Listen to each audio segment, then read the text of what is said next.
Hello बच्चों, हम class 9 के 9 चैप्टर को डिस्कस करेंगे साइंस के, जिसका नाम है बल तथा गति के नियम। और इस चैप्टर के हम एक टॉपिक के बारे में डिस्कस करेंगे आज। तो वो टॉपिक है हमारे पास, ठीक है, बल, कि बल क्या होता है।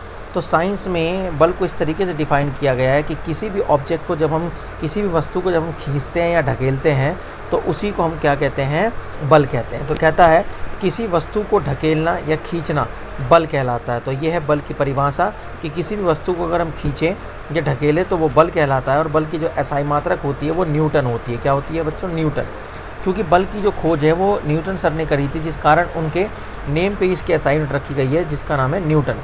आ गया। तो अब यहाँ पर बल को हमारे पास कैलकुलेट करने का, बल को ज्ञात करने का जो फॉर्मूला है हमारे पास वो है F बराबर में m इंटू में a, जहाँ पर F हमारा बल है, m हमारा जो है ये द्रव्यमान है, a हमारा जो है यहाँ पर त्वरण है।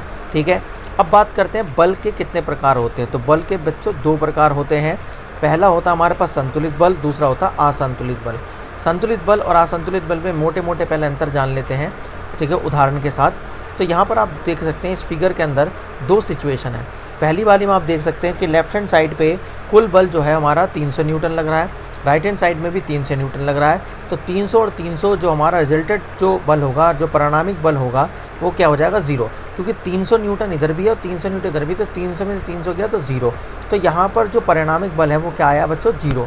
तो जिस कारण पहली वाली सिचुएशन के अंदर संतुलित बल होगा। दूसरी वाली सिचुएशन के अंदर आप देख सकते हो लेफ्ट हैंड साइड पर 400 न्यूटन का बल लगाया जा रहा है, राइट हैंड साइड पर हमारा 300 न्यूटन का बल लगाया जा रहा है। तो 400 में से अगर 300 गया तो 100 न्यूटन का यहाँ पर अंतर आ रहा है।